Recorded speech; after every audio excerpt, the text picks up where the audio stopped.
Good evening, everybody. It is Thursday. I lost track of time. I lost track of dates in the whole 9 yards. It is probably close to 7 o'clock. Because that's dead. And this is an hour behind, and it says it's almost 8 o'clock, so I'm going to say it's almost 7 o'clock. I'm pretty sure y'all have seen Jeri Ann's video on her channel. The last one she put on today. And where she's at right now mentally is she wants to get it done. She wants to get it over with. She wants to be home. I understand that 100%. I just got off the phone with her just moments ago. She's a whole lot better, mentally than she was this morning. Her spirits are high, but she has her moments, which in this situation, yeah, she's going to have her moments. We're trying to keep things as real as possible. We're trying to work with all parties involved. In fact, let me just rewind time to Tuesday. Tuesday when we got there, we kind of rushed there because she called us up and said things have changed. Her operation is earlier than we thought. So when we woke up, or I was already kind of awake, sitting in my bed, like, do I want to get up? Am I waiting for the girls and whatnot? And I wasn't even in bed. I slept on the couch, so Lisa can sleep in our room, so Lisa can get as much sleep as possible and head back home to Texas. So it's kind of like a rush. Luckily, everything was packed and ready. All we had to do was throw it in the back end of cars. So when we got up there, we saw her for maybe 30 minutes or so, because what ended up happening is we got there and we were waiting for one of the doctors to come back from a previous or earlier appointment in a different building. So we got there, we waited, we visited. I forgot what time they came. I finally got her to take her down to pre-op. She talked to the anesthesia, she talked to the surgical team, she talked to various people that was part of the operation, and they were all great people. So we, when they took Jeri off to the appointment, me and Julie went down and had a meal, breakfast basically, and then sat and and waited and waited and waited. And 3 to 4 hours later, I don't know if it was the actual surgical doctor or his assistant, came out, sat down, said everything went great, she's really doing good. There was a minor complication, nothing big, nothing like critical. Basically what it was is when they were getting ready to put the rod into her leg, or down through her femur, they found out she had a fractured pelvic bone where they were going to be doing some work. So they fixed that real quick, and they put the rod down into her leg. Of course, when she got back to her room and whatnot, she was pretty doped up from recovery and pain medication and all that fun stuff. She was a little less than herself, to put it politely, a little ornery type attitude, I guess you'd say, which is kind of expected when you're in under anesthesia for hours on end, to get something, get a procedure done. And so by the time she got out of the procedure and came out of the anesthesia and whatnot, and got food, it was getting close to time for us to leave to basically go to my Aunt Sue's house to basically spend the night. So Thursday morning came along. Oh, hold on. We also found out that same day, Tuesday, that she has a tumor on the left side of her pelvic bone, which the doctors were kind of concerned that if it weakened too much, the left femur could poke through the tumor and cause more problems with her pelvis. Now, from what I understand, right now they can't do much on the left side because they're wanting the right side to heal, and they're hoping by the time the right side heals, they can just take her directly into chemo. I'm just repeating what I hear and what I'm thinking. But yeah, she's dealing with basically problems galore.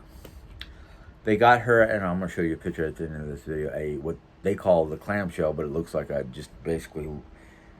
It's, to me, it looked like a turtle shell because she's got a back piece and a front piece, and we were joking about it when they put it on her Tuesday evening, got her into it. We also found out that she cannot sit upright. She cannot be more than 30-degree angle laying down unless she puts this back brace on. And then the only concern is the left pelvic femur point. So it's kind of like one of these, like, I'm having trouble, like, following the flow of information because it's like, time out, people. Thankfully, we have paperwork and documents and all that fun stuff. But we were joking about this bodice corset looking thing, however you want to call it. It's mostly for her back because, and I can't remember what vertebrae it is. I think it was T7.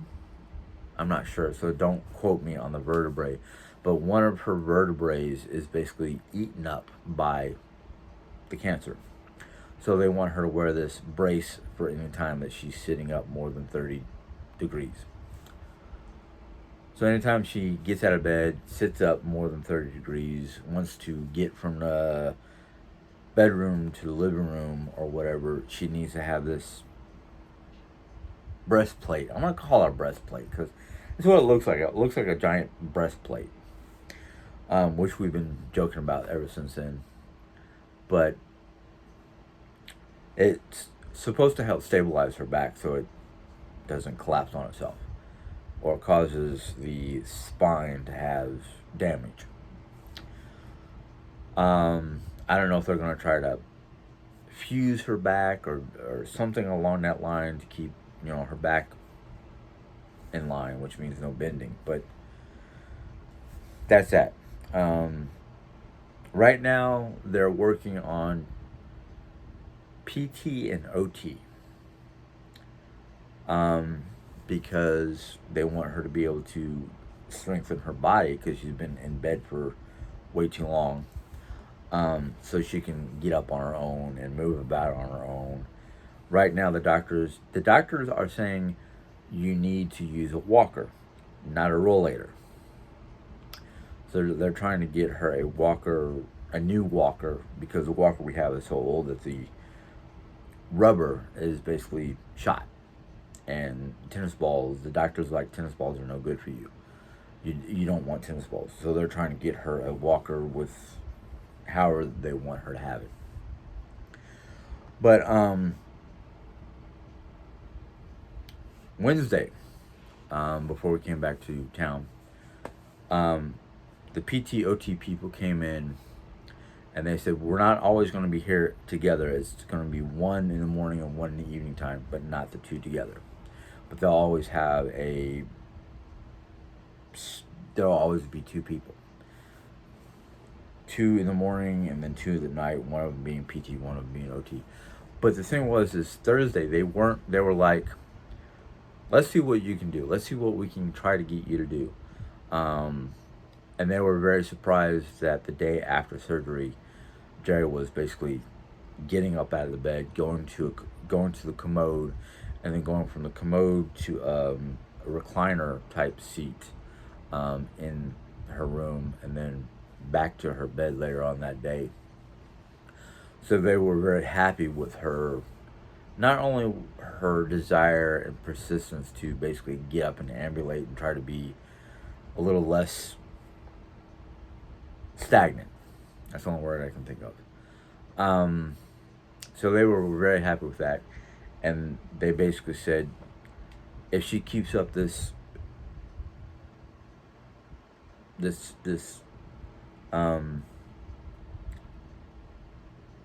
pace, sorry, I had to think a little bit, this pace, they can probably transfer her from St. Louis to Rolla, to a rehab center, to basically get her strength back up and whatnot.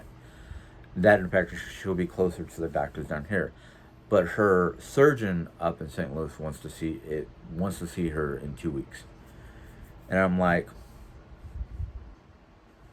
okay. I don't know why, but okay. Hey, I'm just following along with what the doctors want and what the doctors are saying and what I'm hearing. We have a 3-ring binder with all her information, and so when she gets back from St. Louis, I can easily sit down, take that binder, open it up, and start reading all the information that I either A, forgot or wasn't there for, or just need clarification or a second glance, whatever you want to call it. But I'm like, granted, she had a little bit of a meltdown this morning. I saw her video and whatnot, and I saw all the responses, all the positive responses and whatnot, and even a couple of them that they weren't positive, but they were honest and truthful and to the point. And I'm like, I'm not going to erase anything. I want it to stay right where it is because they have a point. So that's what I know what's going on with Jeri's medical and whatnot. But like I said, we talked on the phone before I got on here to do this, and she asked me, would you rather have me at the house or in a rehab center? I said, I want you at the rehab center for 2 reasons. One is you'll get the help and the proper guidance and whatnot without my interference or enabling or Julie being there to be whatever. But as we talked about it, I said, look, Julie has a point. I need to stop jumping up to help you up out of your seated position every time you want to stand up. You have to get strong enough to be able to do this on. You keep on telling everybody that you want your independence back. You want to be able to sit in your craft room and do crafting. You want to be able to do this. You want to be able to go on a road trip to see things that are on your bucket list. And the only way that's going to happen is if A, you're at a rehab center, or B, I just stop being an enabler, which means basically every time you ask me to do something, I have to say no. I have to put my foot down and say, no, you need to be able to get up, get yourself strong enough to get up and do whatever it is. Now, granted, I'm not going to ask her to run a marathon. I'm not going to ask her to stand at the stove and make a 3-course meal, because that would be too much on her body unless she gets that strong. So I told her I would rather you go to a rehab center if our insurance will cover it and get better, get stronger, get physically stronger with the body parts, with what the doctor says you can do.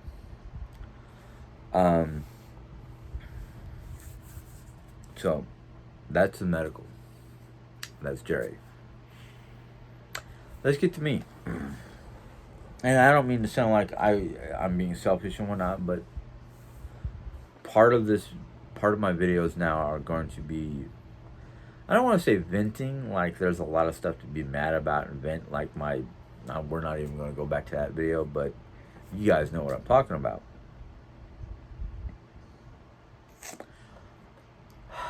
Work today was pretty good. It was actually dead. Very slow, like 34 people instead of the usual 50. And there's two reasons why. One, it's getting close to the holiday season, and a lot of people have already left for home, and it's getting downright cold and chilly, and that wind shear has been cold enough to cut through my jacket. So that was, that was good. Tomorrow's Friday. Fridays are usually busier because of the way things are. But towards the end of the day, once I'm done with my usual hours, I'm probably going to have to stay a little bit longer because we are supposed to clean, I mean literally clean, scrub, mop, sweep, get behind equipment, get behind machinery, the whole 9 yards, in preparation for the weeks that we're going to be gone. And then after Thanksgiving week, we have 3 weeks before winter break. And we're going to have to do the same thing the last day that we are open before winter break. Because of being able to go see Jeri, getting a combination of dose of reality, and she's doing good. Her spirits are still high, even though we were discovering new things to worry about. The doctors are no longer worried about the signs of cancer in her collarbone and shoulder region because they're not as bad as the pelvis. Excuse me. So they're more concerned about the pelvis because if the cancer continues to do what cancer has been doing to her body, which is literally causing her bones to disintegrate, they want to make sure that doesn't happen, because if that happens, there's a good, strong possibility she will not be able to walk. Period. The dose of reality that I've been getting, but trying not to allow it to cloud my judgment or bring me down, is,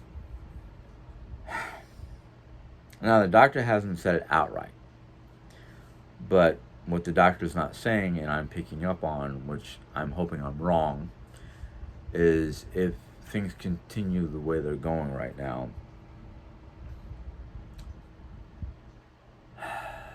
I don't want to think about it, but it's a possibility. It's a reality that I have to deal with, that I'm going to have to be ready for and deal with.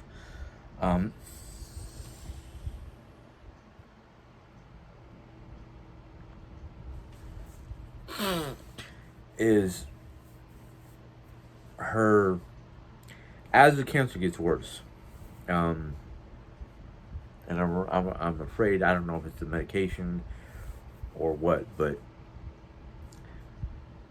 if the cancer starts getting to her organs, besides her one kidney, like her brain or her lungs, yeah, life expectancies can start shortening. And I don't want to think about it, but it's a reality that I'm going to have to deal with. And I have no handkerchief in here. Yay! So there's a lot of things that I'm dealing with. There's a lot of things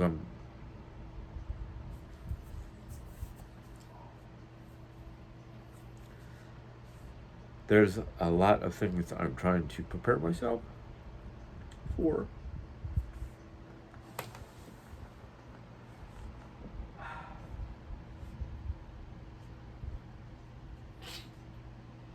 I know I should have brought a box of tissues in here.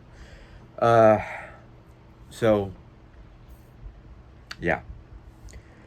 That's why when she talked about, during winter break, taking a road trip to Vegas, seeing the Grand Canyon during the daytime, because the only time she's ever seen the Grand Canyon was at night, and then taking a road trip back here, probably dropping me off and then taking a road trip to New York.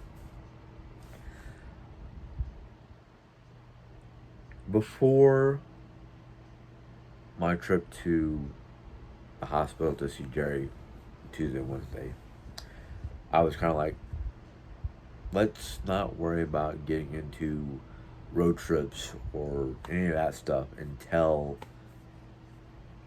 we know what's going on. How, if the doctor is going to say, yes, you can take your road trip or not. Now I'm kind of like, don't mean to be rude, but screw the doctor. Go through your rehab, come home, and then we'll discuss road trips. So it's, yeah, it's been one hell of a roller coaster ride the last couple days. I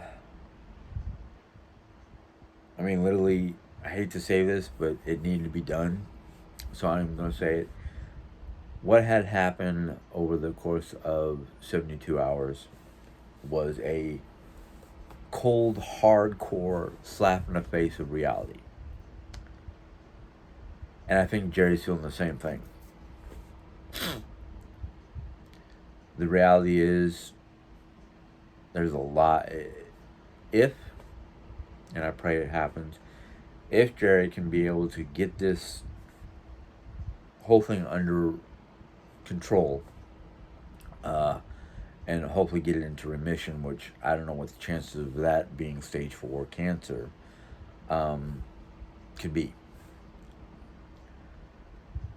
One of the things I didn't talk to the doctor about, but I thought about, was if you remove the kidney, which seems to be the worst of the worst, which could be causing the spread of the cancer cell, how fast can you put the downgrade the cancer and put it in remission? I didn't. 2 reasons why. I have a wife that doesn't know how to shut her mouth when other people want to ask a question. Even Julie said that she had recorded the whole. Jeri was able to get her a recording of the discussion, and Jeri was literally talking on top of the doctor. Which I'm kind of like, as a human being who wants to know what the doctor's saying, whether I'm a medical geek or not, like Jeri wants to be, or claims to be, I would rather shut my mouth, listen to the doctor, and try to ask my questions afterwards. But Jeri being Jeri does what she wants to do, and I think part of it is the drugs. Part of it is lack of sleep.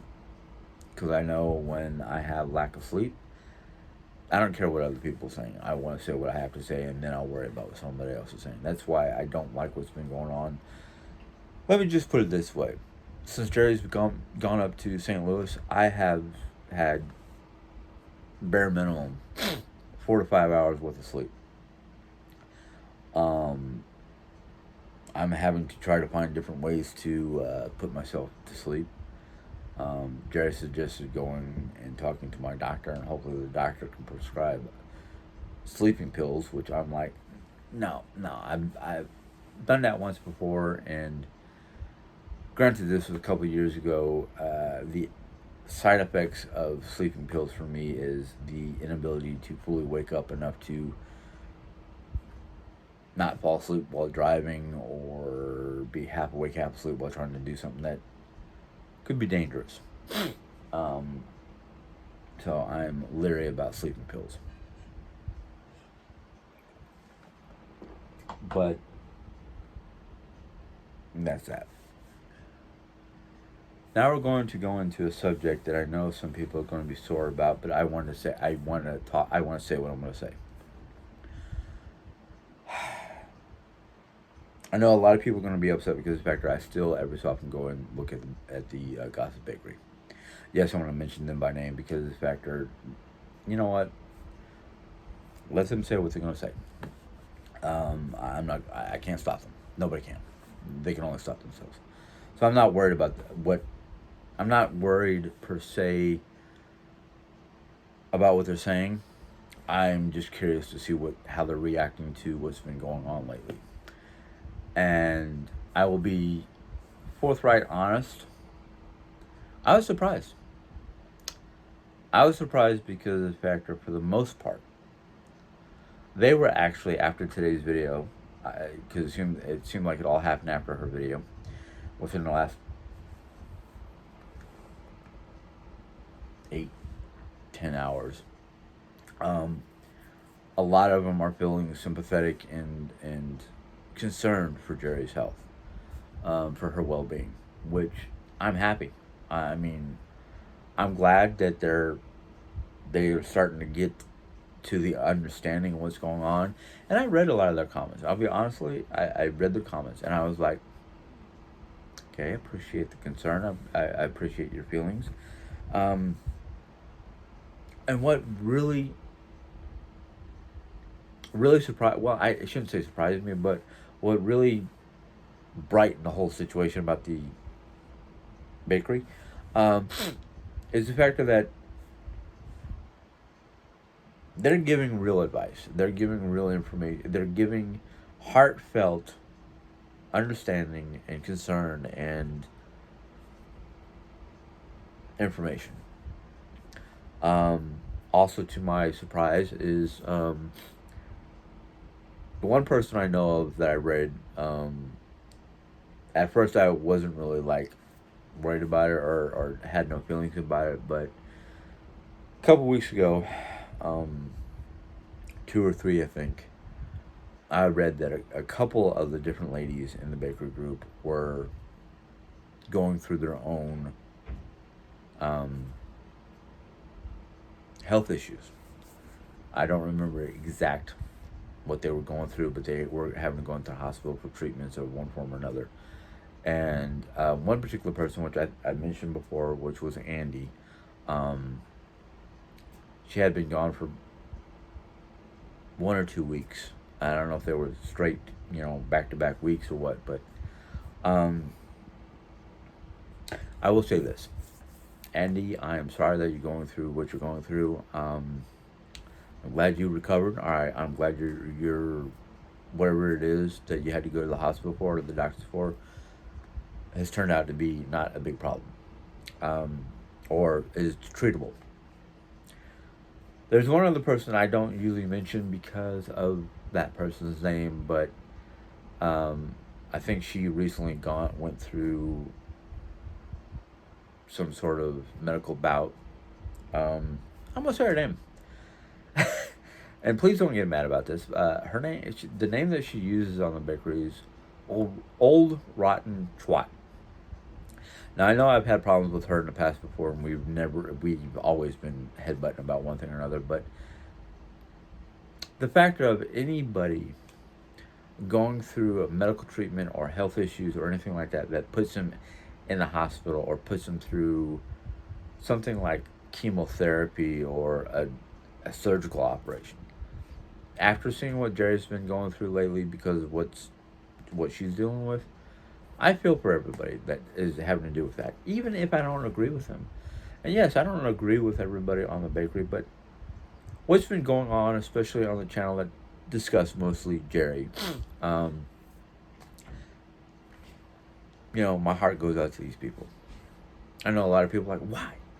They've been so mean, they've been so rude, they've been so nasty. Well, you know what? Yes, I agree. They've been rude, they've been mean, they've been nasty. But when an individual goes through a medical procedure or a health crisis or a family crisis or whatever, unless you're just a downright dirty, rotten soul with no care about another human being, you don't feel for them. But I feel for these people. I feel for these ladies because the fact is, like, most of them are probably around Jeri's age, if not a little bit older. So they're at that age. Excuse me for itching. I've been having dry skin issues and other issues. A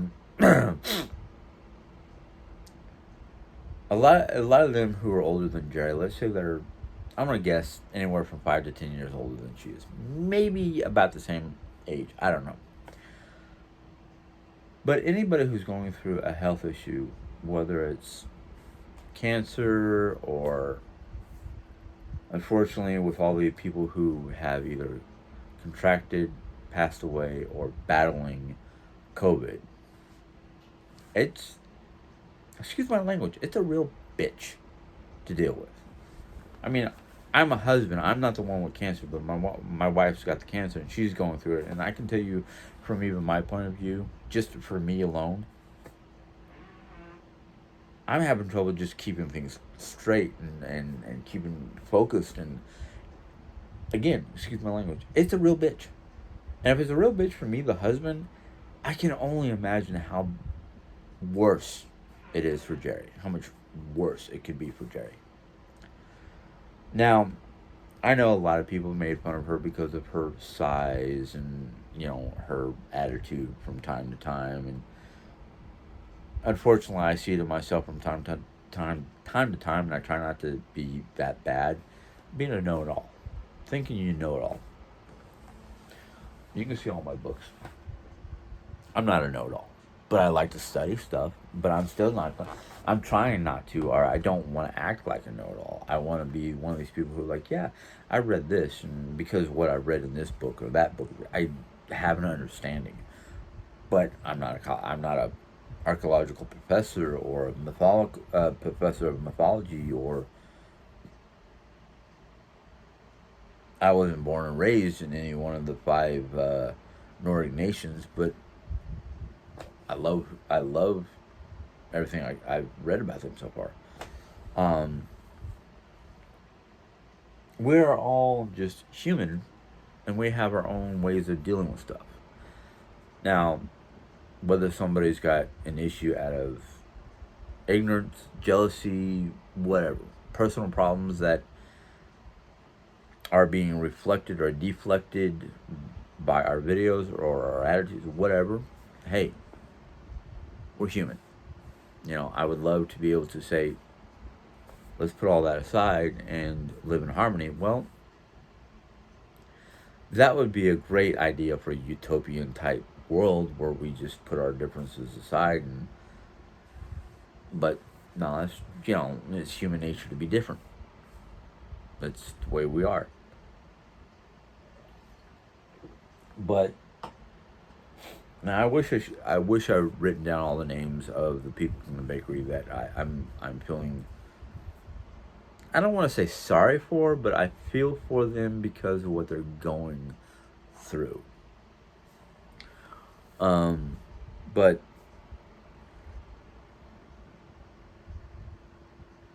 I've got a few names that are rattling around my head, and I don't know if these are the people who are going through health issues or not. But we've got Andy, we've got Aaron 17, I think, I don't remember. Cupcake, I think, is going through some problems. Old Rotten Twat said she was having problems, or one of her family members was. Those are the only names I can remember. I'm sorry, ladies, I can't remember everybody or everything without writing it down. It's probably why I've got half a dozen notebooks with notes and whatnot jotted down about different things. But no, the bakery lately towards Jeri has been getting heartfelt and they're having their concerns and whatnot, and it's not just towards Jeri, because they're like, poor Jim, how's he handling it? They've had a few things about me, and I'm like, well, that's nice, but my biggest focus is Jeri. I don't focus on myself that often. I do focus on myself a lot, but not as bad as I used to be. But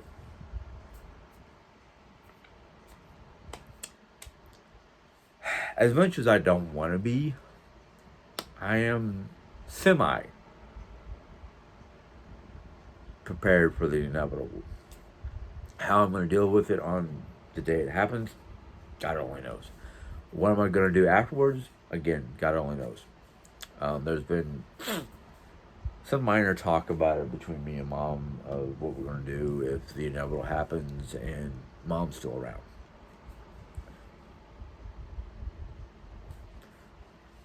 we've talked about how to deal with all the stuff. Um, Mom has some great ideas. Uh, then there was like, are we going to stay here? Or is she going to go back to Arizona and I'll either stay with this job because it's a very good job and try to find a place that I can afford?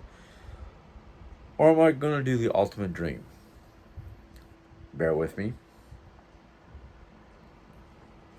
My ultimate dream, and I thought about this a couple times when I thought things were falling apart here, or thought we were going to do something different. Because me and Jerry had talked about selling, and I know Jerry was not in it as fully as I was, but there was talks about just selling all our stuff, keeping the essentials. For me, the essentials would be a week's worth of clothes, Bible, and a couple, books that are precious to me that I can't download on the internet from the internet. And just traveling. Well, yeah, that was a pipe dream because of the fact that it's going to cost me money. Well, tentatively, I have several different ideas. But one of my ultimate dreams that I had before, this is before meeting Jerry, was to basically, whether I have my own vehicle and travel, which means trying to get, instead of going through cities, going around cities. This is back when I thought I was going to be able to do, drive, and then I got to New York and went, no, don't like being near big trucks, big rigs. But my dream was to get like a nice sized pickup truck with one of those camper thingies on it that jacks up and you can pull the truck out and lower the camper part and sleep in it and whatnot. That's still kind of like on a back burner because that's been on a back burner for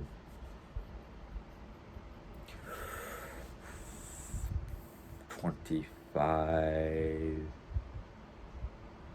When did I first work in Yellowstone? 1996. So maybe not 25, but a while.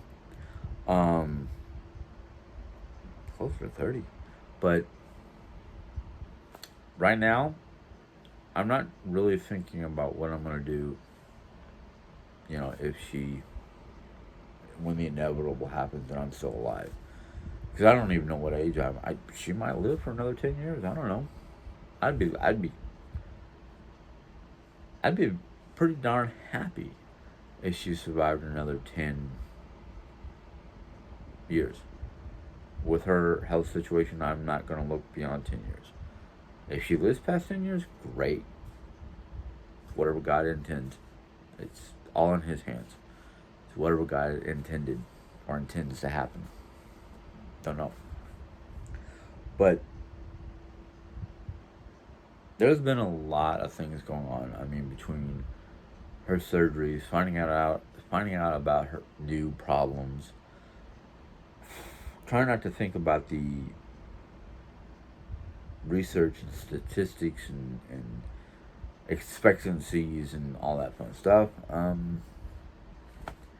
I've got to be prepared to do whatever I got to do. In fact, Julie and I, coming back or going to, I can't remember, but Julie and I discussed it.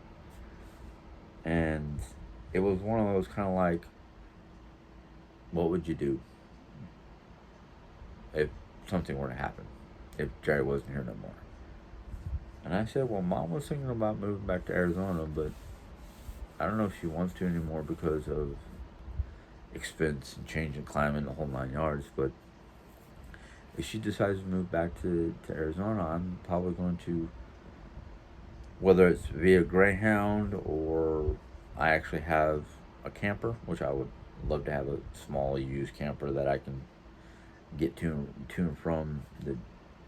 I basically said I would winter at the Grand Canyon and work the national park at the Grand Canyon in the South Rim during the winter time, and then go to Yellowstone for the summers and just back and forth between those two to national park places, and Julie was like, "Well, you better keep in touch, and you're always welcome to stop and stay with us for a while." I was like, "Yeah, well, we'll see, we'll see. I don't plan on just disappearing off the face of the planet." Which is kind of funny because I've been thinking about that. What am I going to do with YouTube after Jeri? Well, if I do what I want to do, which would be going between parks, hey,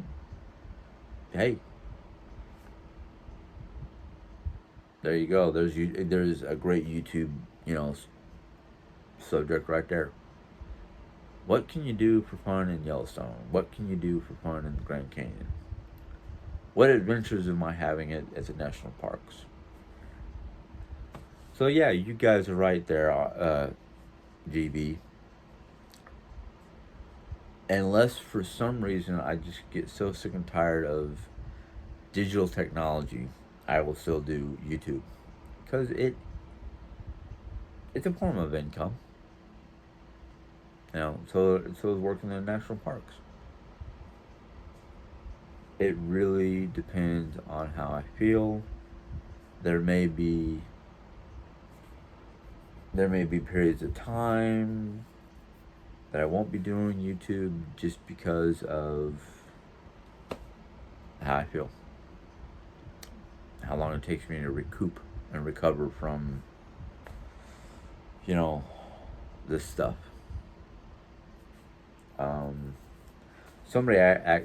Somebody on GB actually said something about, oh yeah, we'll see new videos with his new wife. Well, right there, I have to say, I don't know if I get married again. I really don't. Not unless I can find somebody who's as adventuresome and wants to travel from park to park, work in national parks instead of, a regular, a locked in one location type job. Don't know. The future holds all kinds of unknowns, and we just have to be ready to ride the wave when it comes.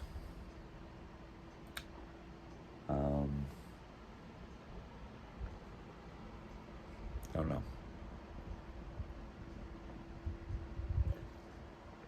Will I want the freedom to be myself and not be tied down to a person? Don't know. Will I want to be with another person just so I have the companionship? Don't know. It really depends on what God has intended. Heck, who knows? I might go through my mourning period and get a job in the summertime at Yellowstone National Park, get up there and meet a girl from Sweden or Norway and get documentation so I can travel over there and go back with her after the summer session. Don't know. Am I going to look for it? Again, don't know. Don't know. I mean, I'm getting up there in age where, yeah, it'd be nice to have a companion, but after being attached to somebody for 21 years or more, again, I have to leave it up to the guy upstairs. He's the one who with the plan. I just have to be willing and ready to follow his direction. Don't know. It's a whole lot of unknowns, and I know most human beings don't like the unknown, but I sometimes like the unknown because it's an adventure. It's like, oh yeah, let's see here. Okay, I don't have to worry about anything. Starting Friday afternoon until next Monday. I'll have a whole week off. What's the plan? When are we going up to see Jeri? If we're not going up to see Jeri until Tuesday, what am I going to do Saturday to Monday night? Am I going to just sit in my room and play video games? Am I going to clean? Am I going to, besides pack? for who knows how many days. Won't know until it happens.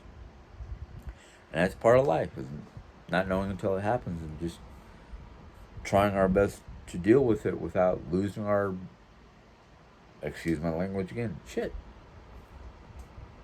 But sorry that this is a almost 50-minute long video. Hope you guys are able to ride the roller coaster of my brain. I just wanted to get all that stuff out. You know, I know a lot of people have been looking forward to updates on Jeri's health, and Jeri can only do so much right now because unfortunately the hospital's Wi-Fi system is either slow as all get out, or you have to wait until after 8 p.m. when all the visitors leave and there's less people using the Wi-Fi to get a video up and out. You know, so I'm trying to do what I can with what little I know, and since I got a buttload of information over the 2 days I was up there, one, trying to keep track of it, two, trying to straighten it out so I can talk about it, and three, just doing my best to get it out there. But anyhow, yeah. So you guys know what to do. I don't worry about the thumbs up, thumbs down right now because I'm more interested in what people have to say, so I can either answer their questions or just enjoy their comments and connectivity.